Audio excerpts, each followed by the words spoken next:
Olha essa. A repórter Malu Gaspar praticamente rasgou a nota explicativa da esposa de Alexandre de Moraes, Viviane Barça de Moraes. Eu vou recapitular para você. Em dezembro de 2025, a repórter Malu Gaspar escreveu uma reportagem denunciando que Alexandre de Moraes poderia estar usando seu cargo de juiz do STF para beneficiar o cliente da sua esposa, Viviane Barça de Moraes, que é advogada e tem como cliente ninguém mais, ninguém menos do que Daniel Vorcado, o dono do Banco Master. E depois dessa reportagem, todo o escândalo envolvendo inclusive juízes do STF e vários políticos veio à tona. Ocorre que só agora, 3 meses depois da reportagem da Malu Gaspar, é que a esposa de Alexandre de Moraes decidiu explicar a origem e a natureza desse contrato firmado entre o escritório dela e o agora preso Daniel Vorcado. Ela emitiu uma nota pública para justificar o valor de 127 milhões que ela recebeu pelos serviços prestados a Daniel Vorcado.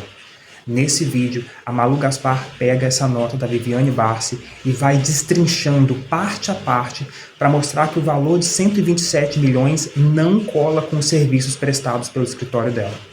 O vídeo está imperdível, então já vai deixando a sua curtida, clique no botão de se inscrever no canal e deixe nos comentários o que você achou da apuração da Malu Gaspar e de qual cidade que você está falando, que você está assistindo. Bora pro vídeo. Eu já quero falar disso, mas antes quero falar do contrato. Você tem uma apuração que você fez aí junto das contas do que foi explicado pelo escritório da Viviane. Conta, por favor. Isso mesmo, André. A gente mergulhou aqui, eu mergulhei com a ajuda de alguns criminalistas para entender o que esses valores e essas informações que ela colocou na nota significavam do ponto de vista de mercado e como que a gente poderia calcular, então, qual é o valor de cada serviço, como é que a gente pode entender essa nota, porque é uma nota bastante longa que cita vários números a respeito de quantas reuniões foram feitas. Antes, eu só queria colocar um contexto, porque acho que é importante a gente chamar a atenção para o fato de que levou 3 meses para que essa nota seja apresentada. A matéria que a gente deu foi em dezembro, no início de dezembro, e ao longo de 3 meses a gente não conseguiu explicação alguma sobre o contrato. Teve gente, inclusive, que disseminou a desinformação de que o contrato fosse falso. Com essa nota, o escritório da Viviane Barça de Moraes confirma o contrato. E segundo o que eu apurei... Só uma informação. Antes, mesmo sem a nota, a PGR já tinha confirmado o contrato quando ela disse que era legal. O Moraes encaminhou para o PGR. Isso. E o PGR disse que era legal. Isso. Agora, legal, ser legal é uma coisa. E ser razoável, ser moral é outra. Né? Exato. E eu queria acrescentar aqui um bastidor para tentar ajudar a gente a entender por que essa explicação foi feita agora, né? O que eu ouvi em Brasília, de gente dentro do STF e no Congresso, é que havia uma pressão muito grande para que o ministro se explicasse, porque na avaliação de algumas pessoas, o caso do ministro Alexandre de Moraes estava parecendo pior até que o caso do ministro Toffoli. Por quê? Eu ouvi de 2 pessoas diferentes. O caso do Toffoli, ainda você tinha uma coisa física, que era o resort. Você pode discutir o valor, você pode discutir se o dinheiro foi realmente para o resort ou para o ministro, mas existia uma coisa real, um resort, pelo qual o Fabiano Zetté, o cunhado do Vorcado e o grupo ali pagou. Mas no caso do contrato não havia nada. A gente procurou, fizemos pedidos via lei de acesso à informação a todos os órgãos que o contrato diz que seriam órgãos de atuação da Viviane Barça de Moraes. Nós pedimos entradas em portarias, registros de reunião, pedidos, petições e a gente não encontrou nada. Então, essa era a questão.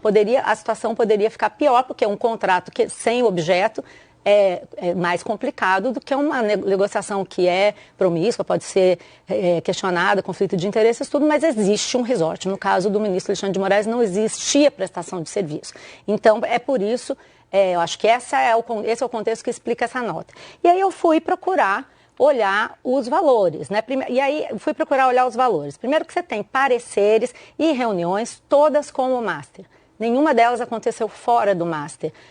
Né? Não teve esses órgãos todos, como a gente demonstrou, não foram procurados, não houve uma atuação externa de defesa dos interesses. Só para explicar o que seriam essas, para o nosso assinante aqui que está acompanhando o Estúdio I, o que seriam essas atuações externas? Por exemplo, a atuação do escritório junto ao Banco Central. Isso que a gente perguntou, foi ao Banco Central, pediu audiência, não tem nenhum registro fez uma petição, apresentou algum pedido, enfim, esse tipo de coisa. A nota de hoje não descreve nada, nenhuma atuação nesse sentido. É como o Túlio falou. Quer dizer que, na verdade, não houve de fato, as reuniões foram todas internas, diretoria, advogados, Exato. diretoria e aí advogados. São 79 reuniões de 3 horas semipresenciais no Master, mais 13 reuniões com a presidência da instituição e equipe jurídica e 2 reuniões por videoconferência entre o jurídico do Master e a equipe jurídica.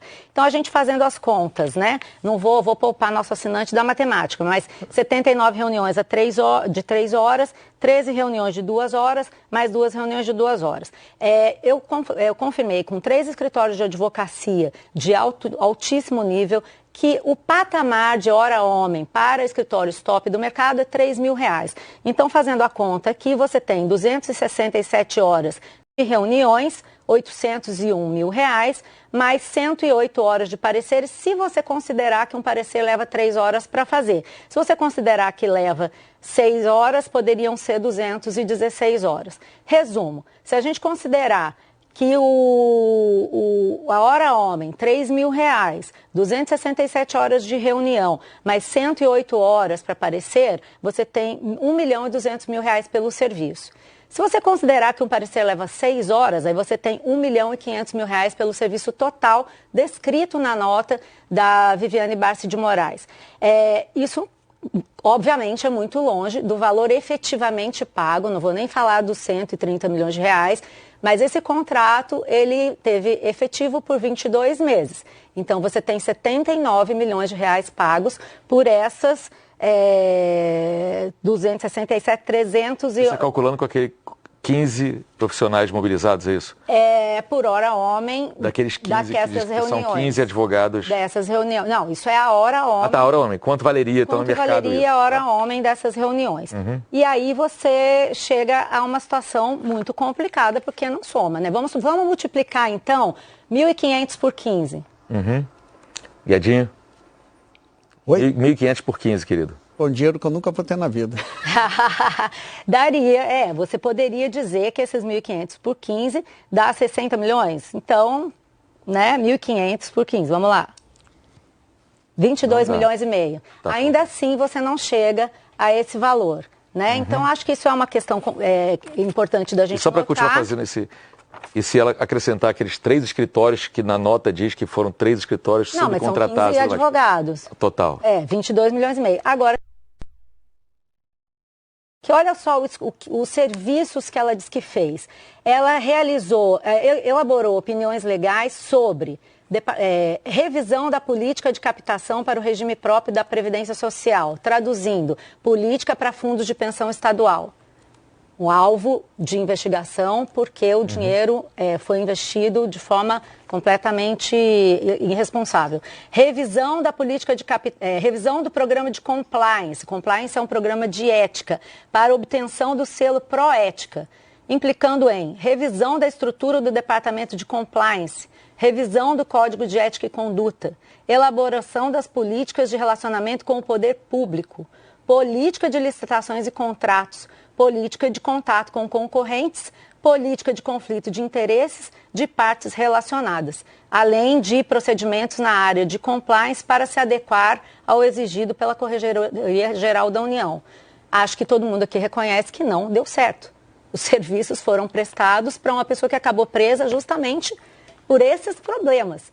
Então, além do valor não combinar com o que está escrito no contrato, os serviços prestados me parecem diferir muito, até mesmo do escopo do contrato que a gente publicou. Ele previa a prestação de serviço perante uma série de órgãos, né?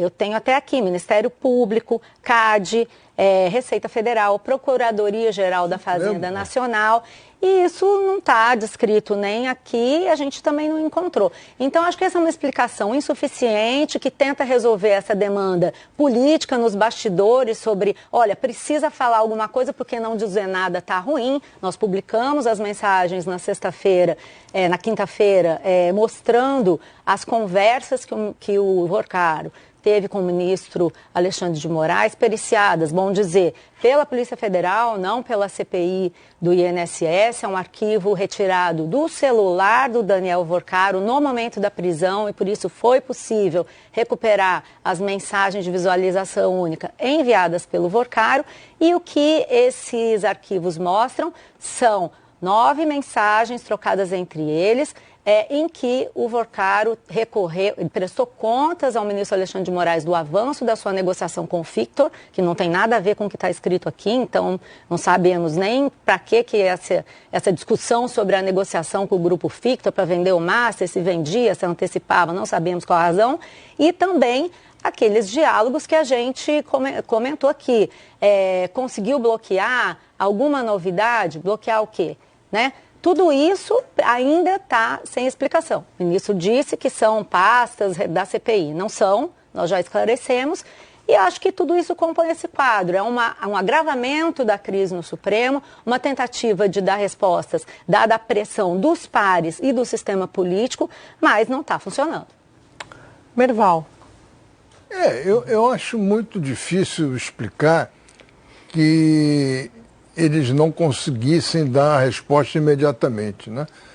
Quando saiu o contrato, quando você divulgou o contrato, houve gente que disse que o contrato não existia. Era tudo mentira. Aí, um mês depois, o ministro foi ao PGR com o contrato, que era o próprio contrato que ia ser publicado, e pediu para uma averiguação do PGR. O PGR disse, é tudo legal. Claro que um contrato é legal, sempre um contrato é legal, não tem nada que possa ser alegado contra isso.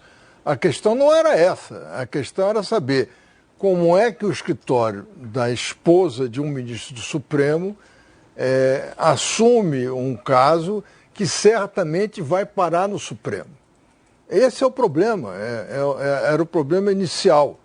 E agora ela está explicando o que trabalhou, o que fez, o que aconteceu e tal. Não explica a possibilidade de conflitos de interesse, que é um dos pontos que ela está trabalhando aí nesse relatório que ela falou, né? A questão é essa, é entender qual é o limite de ação de um ministro do Supremo. É o que está em jogo, o resto é tudo conversa. É o seguinte, um ministro do Supremo pode falar com um banqueiro que está para ser preso? Não pode falar. E que é cliente disso da... E que é cliente da sua mulher? Não pode falar. Ponto. Não... Como vocês viram, a Malu Gaspar mostrou por A mais B que o serviço prestado a Daniel Vorcaro não justifica o valor de 127 milhões que o escritório de advocacia de Viviane recebeu. A Malu Gaspar chegou a fazer contas na calculadora para mostrar que o valor não se encaixa no serviço oferecido pelo escritório. Mesmo se o escritório tivesse cobrado um valor surreal pelo serviço informado na nota, não chegaria nem perto do montante de 127 milhões. A família de Moraes não deve estar dormindo direito nesses últimos dias. Quanto mais se cava esse caso, mais insustentável fica a permanência de Alexandre de Moraes e Dias Toffoli no STF.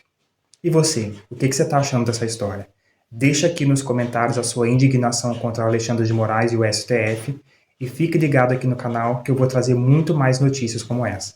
Deixe sua curtida também, clique no botão de se inscrever e até o próximo vídeo. Fique com Deus.